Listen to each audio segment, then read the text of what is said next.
बहुत समय पहले की बात है।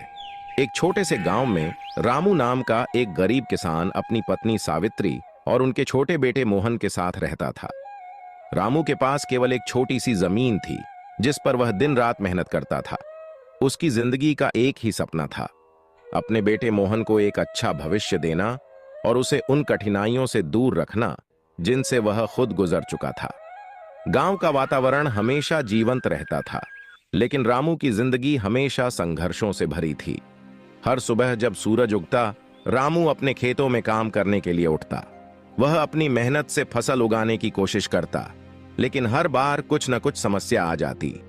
कभी बारिश कम होती, कभी बेमौसमी बर्फबारी, जिससे उसकी फसलें बर्बाद हो जाती।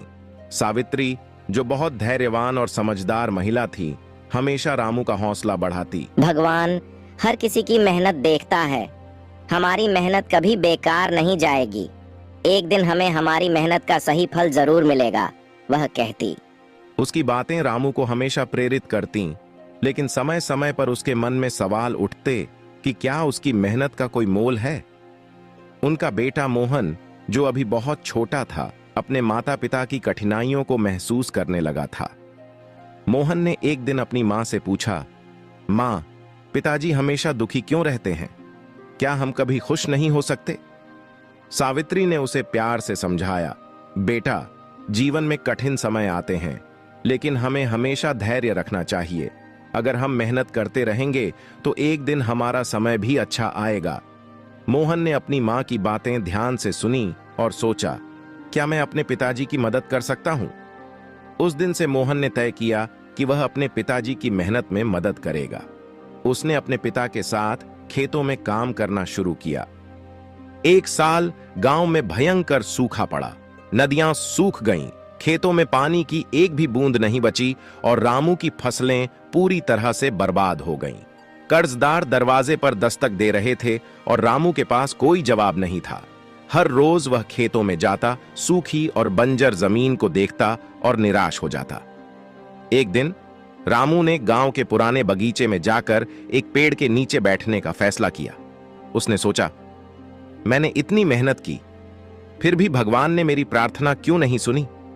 तभी एक बूढ़ा आदमी, जो गांव का ज्ञानी था, वहां आया और रामू की उदासी को देखकर बोला, बेटा, जीवन में कठिनाइयां सभी के सामने आती हैं, लेकिन एक सच्चे किसान को कभी हार नहीं माननी चाहिए।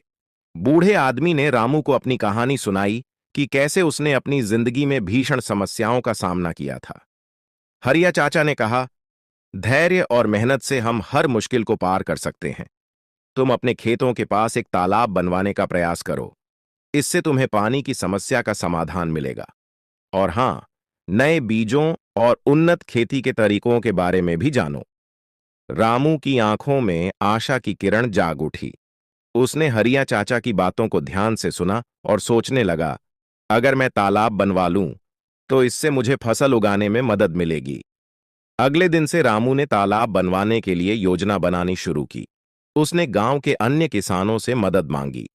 सभी गांव वाले उसकी मदद करने के लिए तैयार हो गए। पूरे गांव का माहौल बदल गया। जैसे जैसे तालाब बनता गया, रामू की उम्मीदें भी बढ़ने लगीं। वह सोचने लगा, अगर यह तालाब बन गया तो मेरी फसलें फिर से लहलहाएंगी। तालाब बन जाने के बाद जब बारिश हुई तो वह तालाब भर गया। रामू ने तालाब के पानी का सही उपयोग करते हुए अपनी फसलें उगाने का काम शुरू किया। वह साल रामू के लिए बहुत खास साबित हुआ। उसकी फसलें लहलहाने लगीं। हर सुबह जब वह खेतों में काम करता तो उसका मन खुशी से भर जाता। गांव वाले भी उसकी मेहनत की तारीफ करने लगे। जब रामू बाजार में अपनी फसल बेचने गया तो उसे इस बार उचित दाम मिला।